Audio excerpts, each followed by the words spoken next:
Bismillahirrahmanirrahim. Assalamualaikum warahmatullahi wabarakatuh. Inna hamdalillah nahmaduhu wa nasta'inuhu wa nastaghfiruhu wa na'udzubillahi min syururi anfusina wa min syai'ati a'malina. May yahdihillahu fala mudhillalah wa may yudhlilhu fala hadiyalah.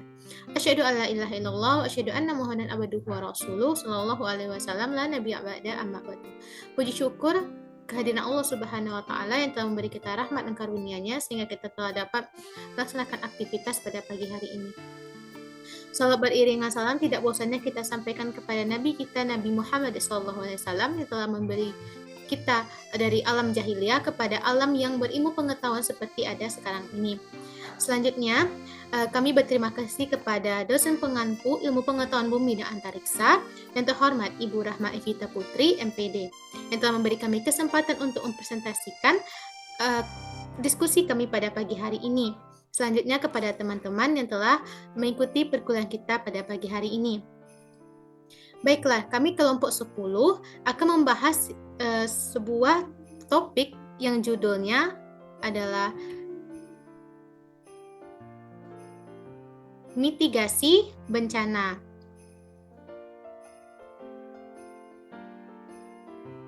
Baik, di sini kami beranggotakan 2 orang, yaitu saya Nadia Azahra 22231074 selaku moderator dan rekan saya.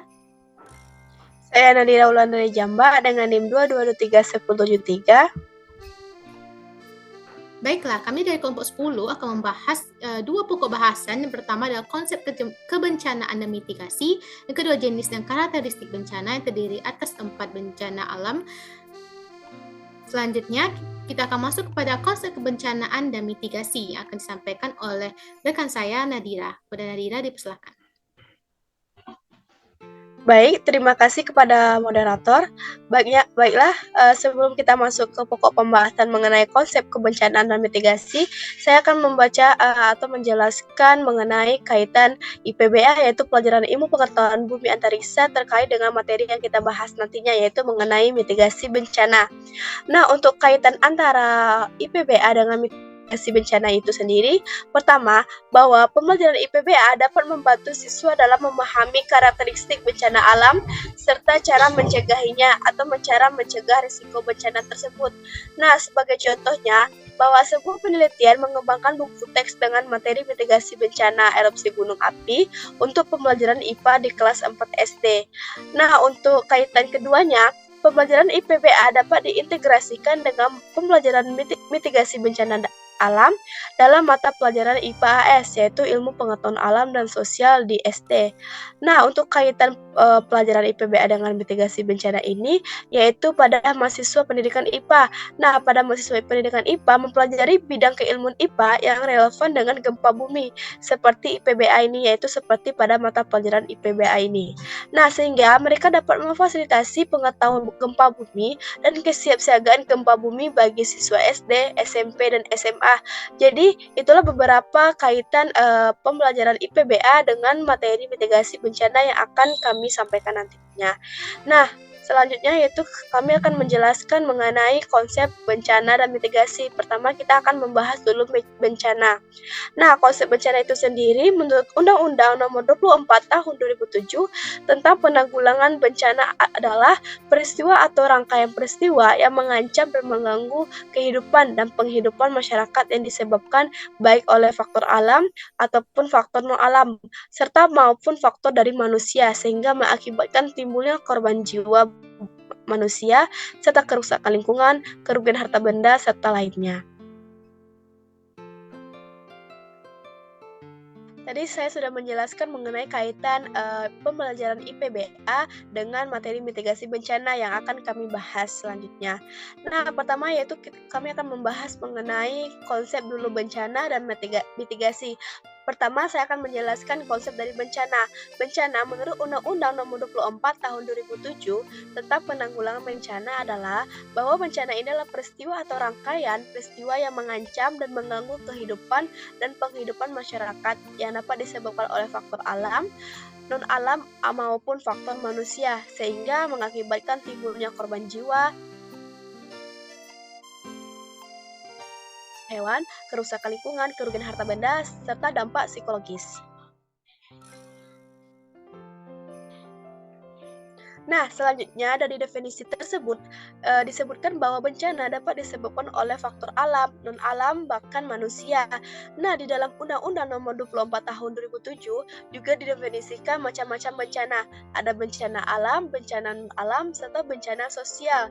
Nah, pertama yaitu ada bencana alam. Nah, bencana alam itu diakibatkan oleh peristiwa atau serangkaian peristiwa yang disebabkan oleh alam, antara lain seperti gempa bumi, tsunami, gunung meletus, banjir, kekeringan, angin topan, bahkan pun tanah longsor. Nah, yang macam bencana kedua yaitu bencana non-alam. Bencana ini diakibatkan oleh peristiwa atau rangkaian peristiwa non-alam yang antara lain seperti gagalnya teknologi, gagal modernisasi, epidemik, serta wabah penyakit. Nah, untuk bencana selanjutnya yaitu bencana sosial. Nah, bencana sosial ini ada yang mana diakibatkan oleh peristiwa atau serangkaian peristiwa yang diakibatkan oleh manusia seperti meliputi konflik sosial, baik konflik sosial antar kelompok ataupun antar komunitas masyarakat serta terjadinya teror. Nah, selanjutnya yaitu konsep dari mitigasi. Nah, menurut pasal 1 ayat 6 Peraturan Pemerintah Nomor 21 Tahun 2008 tentang penyelenggaraan penanggulangan bencana. Nah, mitigasi dapat diartikan sebagai serangkaian upaya yang dilakukan untuk mengurangi risiko bencana, baik dari lewat pembangunan fisik ataupun penyadaran serta peningkatan kemampuan dalam menghadapi ancaman bencana. Nah, dari mitigasi dapat disimpulkan bahwa mitigasi adalah serangkaian upaya yang dilakukan untuk mengurangi risiko, dampak buruk, ataupun hal lain yang tidak diinginkan akibat dari suatu peristiwa, umumnya yaitu akibat dari suatu bencana yang terjadi. Nah, tadi saya sudah menjelaskan yaitu konsep bencana serta mitigasi. Nah, selanjutnya saya akan menjelaskan mengenai jenis dan karakteristik bencana, yaitu macam-macam jenis bencana. Pertama ada jenis bencana geologis, hidrometeorologis, ekstraterestrial, serta bencana alam akibat aktivitas manusia. Nah, untuk pokok pembahasan pertama yaitu saya akan menjelaskan jenis-jenis dari bencana alam geologis. Sebelum masuk ke contoh-contohnya, bahwa konsep bencana alam geologis ini adalah merupakan bencana alam yang terjadi karena faktor tenaga dari dalam bumi. Contohnya dari bencana alam seperti gempa bumi, gunung meletus, tsunami, dan juga tanah longsor. Nah, contoh pertama yaitu letusan gunung api. Letusan gunung api merupakan bagian dari aktivitas vulkanik yang dikenal dengan istilah erupsi. Bahaya letusan gunung api dapat berupa awan panas, lontaran material, hujan abu, lebat, lava, gas racun, tsunami, bahkan banjir lahar. Nah, untuk karakteristik bencana alam letusan gunung api ini adalah pertama, biasanya ada tanda peringatan atau dapat diprediksi. Yang kedua, akibat dari gunung api ini dapat merusak struktur bangunan dan akibat dari aliran lava ini dapat mengakibatkan kebakaran serta sebaran debu vulkanik yang terjadi dapat mencakup area yang luas dan banjir lava dapat terjadi jika disertai oleh hujan. Nah, selanjutnya yaitu tanah longsor. Nah, bencana tanah longsor merupakan salah satu jenis gerakan tanah ataupun batuan serta pencampuran keduanya yang bergerak menuruni atau keluar lereng akibat tergantungnya kestabilan tanah ataupun batuan penyusunan dari lereng tersebut. Nah, untuk karakteristik bencana tanah longsor ini sendiri, pertama, gerakan tanah dan batuan terseret ke bawah pada bagian yang miring. Jadi dapat tanah longsor ini terjadi yaitu terseretnya tanah dari bagian yang miring. Yang kedua, dapat terjadi secara tiba-tiba dan tidak dapat diprediksi.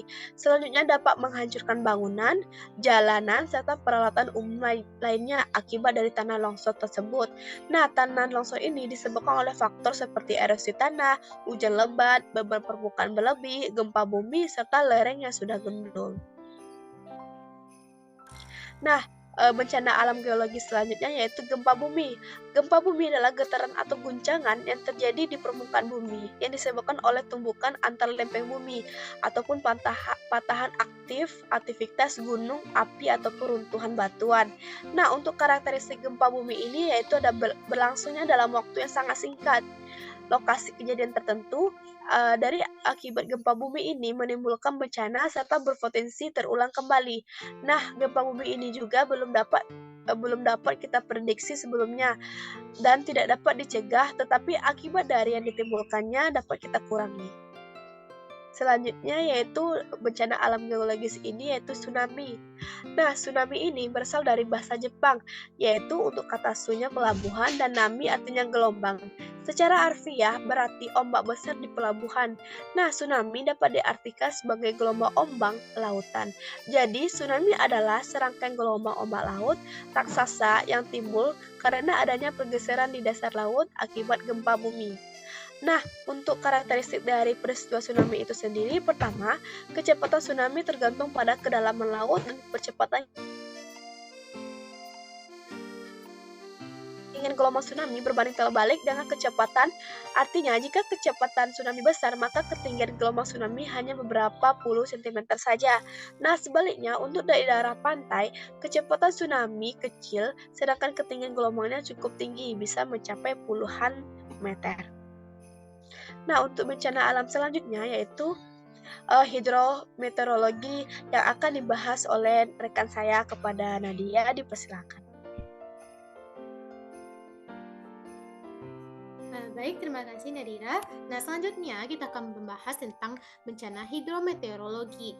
Nah, bencana ini merupakan bencana terjadi karena perubahan iklim dan cuaca ekstrim ataupun peralihan musim yang berpotensi bencana. Nah, contohnya itu kekeringan, puting beliung, angin kencang, kebakaran hutan, banjir, gelombang dingin hingga gelombang panas. Baik, kita masuk kepada contohnya. Yang pertama itu ada kekeringan. Nah, ini terjadi akibat defisit curah hujan di suatu wilayah dalam kurun waktu yang sangat panjang. Nah, dampak utama kekeringan adalah minimnya akses air bersih untuk air minum dan gagal panen di ladang pertanian oleh petani. Nah, karakteristik dari bencana kekeringan ini pertama, ia berjalan secara perlahan sehingga awal dan akhirnya kita sulit tentukan. Yang kedua, dampaknya itu bersifat non-struktural seperti gagal panen dan minimnya akses air bersih untuk air minum. Nah, ia terjadi pada wilayah yang sangat luas dibanding dampak bencana alam lainnya seperti banjir, siklon, gempa bumi, dan tsunami. Nah, kekeringan juga dapat disebabkan oleh faktor seperti kurangnya curah hujan, kemarau yang panjang, dan berkurangnya pasokan air tanah dan air permukaan. Nah, contoh kedua yaitu adalah kebakaran hutan. Nah, kebakaran hutan dan lahan atau kita kenal sebagai karhutla yaitu adalah penurunan terbakarnya banyak pohon, semak, paku-pakuan, dan rumput di suatu wilayah. Nah, Indonesia sendiri ada 95% karhutla disebabkan oleh ulah manusia. Nah, karakteristik kebakaran hutan ini antara lain yang mana kebakaran hutan atau lahan ini perubahan langsung atau tidak langsung terhadap sifat fisik dan atau hayatinya yang menjadi berkurang. Dan kedua, kebakaran hutan atau lahan dapat disebabkan oleh faktor cuaca, pembakaran hutan oleh peladang, dan faktor manusia lainnya. Selanjutnya, kebakaran hutan ini memiliki karakteristik seperti terjadi di daerah hutan atau lahan yang kering dan mudah terbakar. Nah, contoh yang ketiga yaitu adalah banjir. Nah, banjir ini yaitu adalah luapan air yang merendam tanah sehingga terjadinya sebagai limpahan air pada sungai, danau atau laut di mana air ini melewati atau memecah tanggul mengakibatkan sebagian air ini keluar dari batas. Terjadi karena akumulasi air hujan di tanah yang sudah jenuh. Nah, karakteristik dari banjir yang pertama, ia datang dengan tiba-tiba dan biasanya langsung bersifat besar. Yang kedua, terjadi karena hujan lebat yang bersifat terus-menerus atau tidak kunjung berhenti. Yang ketiga, durasi terjadinya banjir ini relatif singkat, namun genangan airnya itu dapat diakibatkan oleh banjir yang relatif tidak banyak. Yang keempat, viskositas aliran yang tinggi dan dapat membawa banyak material lainnya seperti lumpur, kerikil, batu, dan bahkan pepohonan. Selanjutnya itu angin puting beliung. Nah, puting beliung ini yaitu berputar dengan kecepatan lebih dari 63 km per jam yang bergerak secara garis lurus dengan lama kejadiannya maksimum 5 menit hingga beberapa menit.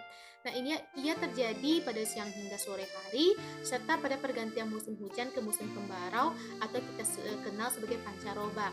Karakteristiknya yang pertama yaitu ia berputar lebih dari 63 km per jam dan juga kejadian maksimum itu 5 menit, 5 atau 10 menit pada area skala yang sangat lokal. Nah, dihasilkan oleh awan jenis cumulonimbus yang tebal dan berwarna gelap. Secara visual, puting beliung ini bergerak memutar dan membentuk corong atau belalai. Nah, yang kelima yaitu angin kencang. Nah, angin kencang itulah naiknya kecepatan sekitar 27,8 km per jam dari wilayah dengan tekanan udara yang tinggi kepada tekanan udara yang rendah. Nah, apabila terjadi secara tiba-tiba atau mendadak beberapa detik atau menit, maka disebut sebagai gusti yang berkaitan dengan pertumbuhan awan cumulonimbus. Nah, karakteristiknya itu pertama, ia terjadi secara tiba-tiba dan biasanya bersifat lokal. Yang kedua, dapat terjadi pada siang atau sore hari dan bahkan malam hari. Yang ketiga, itu dapat disebabkan oleh faktor seperti perbedaan tekanan dalam sistem cuaca atau awan cumulonimbus tersebut yang tebal dan berwarna gelap. Yang keempat itu angin kencang ini dapat menyebabkan kerusakan pada bangunan, pohon, dan benda-benda lainnya yang terkena dampaknya.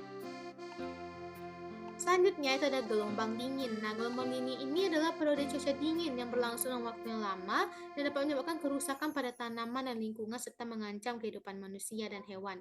Nah, karakteristiknya itu terjadi ketika suhu udara ini menurun secara signifikan dalam waktu yang sangat singkat. Dan gelombang dingin ini juga dapat menyebabkan kematian dan kecederaan pada ternak dan satwa liar. Yang ketiga itu pendedahan hidupan yang terjajas kepada keadaan sejuk mendorong kepada pengambilan kalori yang lebih besar kepada semua hewan juga termasuk kepada manusia. Nah, gelombang dingin ini juga disertai dengan salju yang lebat secara persisten sehingga hewan pemakan rumput mungkin tidak dapat makan secara cukup dan mati karena hipotermia ataupun kelaparan. Nah, selanjutnya kita masuk kepada gelombang panas. Berbeda dengan gelombang dingin tadi, gelombang panas ini periode cuaca panasnya berlangsung dalam waktu yang juga lama dan menyebabkan kerusakan pada tanaman dan lingkungan serta mengancam kehidupan manusia dan juga hewan. Nah, karakteristiknya yaitu gelombang panas ini terjadi ketika suhu udara meningkat secara signifikan dalam waktu yang lama. Ia juga dapat menyebabkan kematian dan kecederaan pada manusia dan hewan dan juga pastinya dapat menyebabkan kekeringan dan kebakaran hutan. Yang keempat itu ia dapat menyebabkan kerusakan pada tanaman dan lingkungan dan disertai juga dengan kelembapan yang tinggi.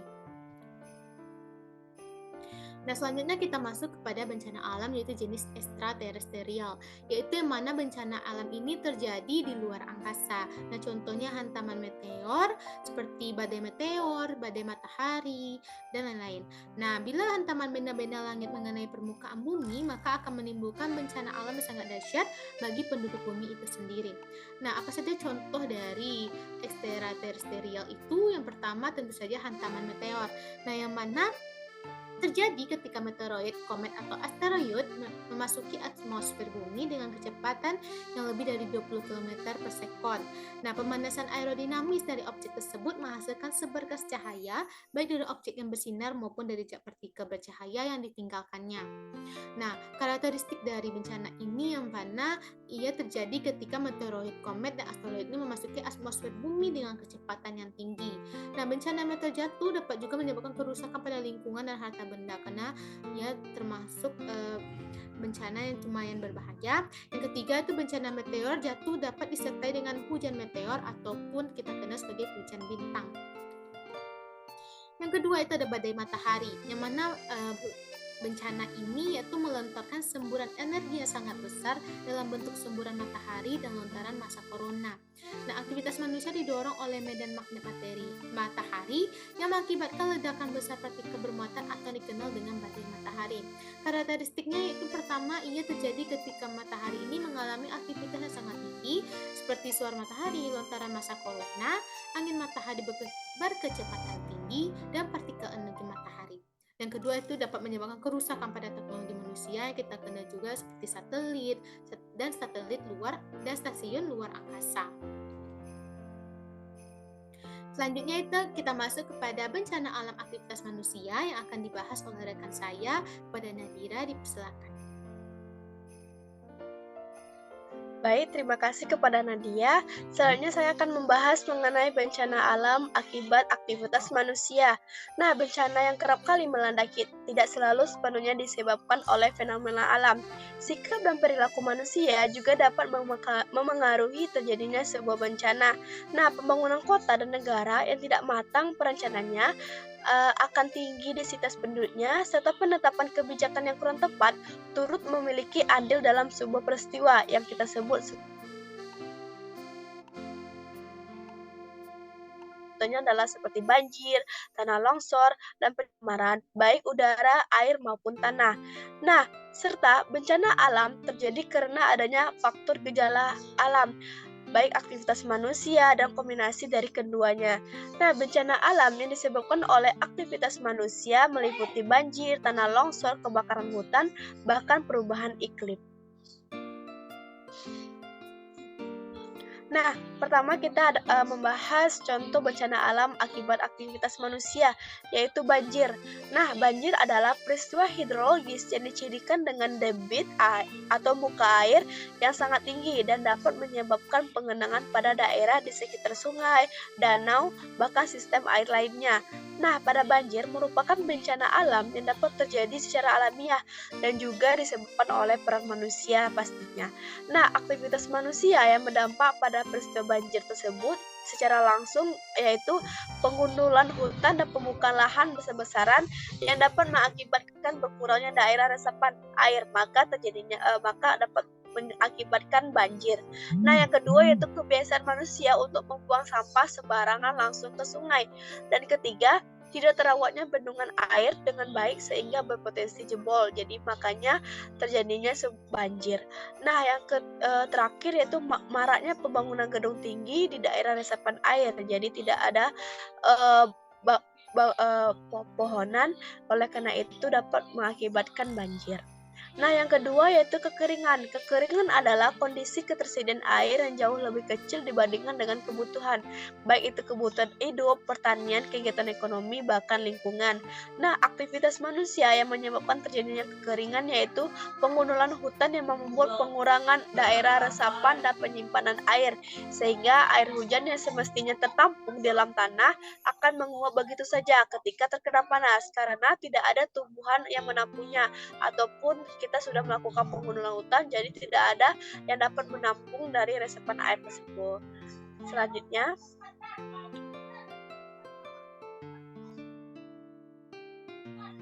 Selanjutnya yaitu macam-macam kekeringan.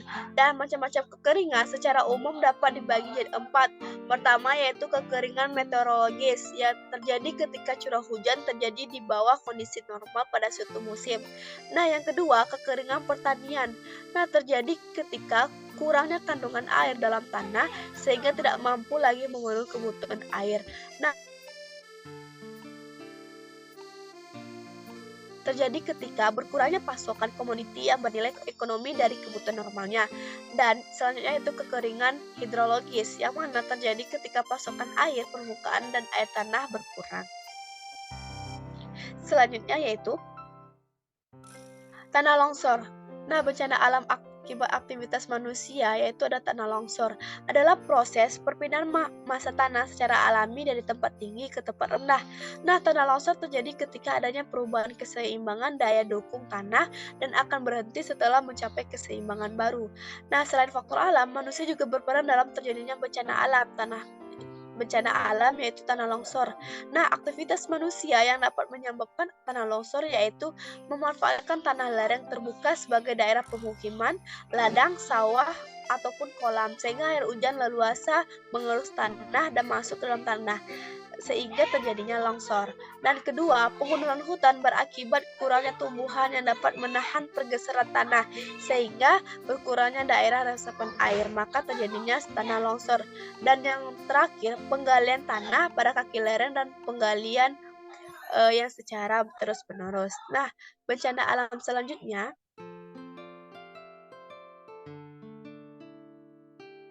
yaitu kebakaran hutan. Nah, bencana alam akibat aktivitas manusia kebakaran hutan adalah keadaan di mana hutan dilanda api sehingga mengakibatkan kerusakan hutan serta hasil-hasilnya yang dapat menimbulkan kerugian yang besar. Nah, aktivitas yang menyebabkan kebakaran hutan itu sendiri yaitu perampatan hutan, cara membakarnya untuk keperluan pertanian ataupun migrasi penduduk dalam kawasan hutan. Jadi perhambatan hutannya tidak sesuai dengan kebutuhannya. Dan selanjutnya itu pembukaan lahan untuk keperluan pertanian ataupun pembangunan permukiman dan membuang sampah sembarangan. Dan membuang sampah sembarangan terutama puntung rokok juga dapat menyebabkan terjadinya kebakaran hutan. Aktivitas bencana alam akibat manusia selanjutnya yaitu perubahan iklim.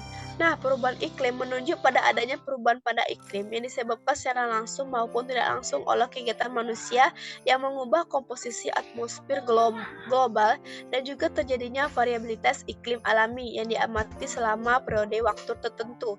Nah, aktivitas manusia yang menyebabkan perubahan iklim ini yaitu akibat pertama yaitu adalah emisi gas rumah kaca yang mana disebabkan oleh kegiatan manusia yang telah mengakibatkan adanya penebalan gas rumah kaca di atmosfer sehingga banyak panas yang terperangkap dan memicu timbulnya pemanasan global.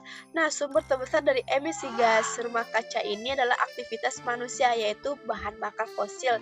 Nah, untuk kedua yaitu kebakaran dan pergundulan hutan menjadi penyebab lain perubahan iklim yang mana ya pastinya disebabkan oleh manusia.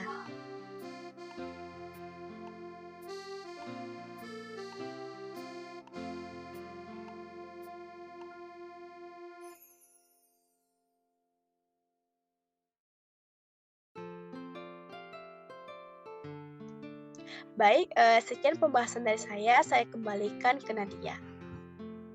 Baik, terima kasih Nadira. Dan selanjutnya kita membahas tentang kasus yang terkait dengan bencana alam. Nah, di sini kami mengambil kasus untuk kebakaran hutan di Riau akibat dari ulah manusia. Baik, di sini latar belakang kami membahas kasus ini yaitu adalah di mana kebakaran hutan dan lahan atau kita kenal sebagai Karhutla yang terjadi pada tanggal 1 Maret 2019 pada jam 10.50 waktu Indonesia Barat yang terjadi di Provinsi Riau dan daerah lainnya hampir 100% akibat ulah dari manusia.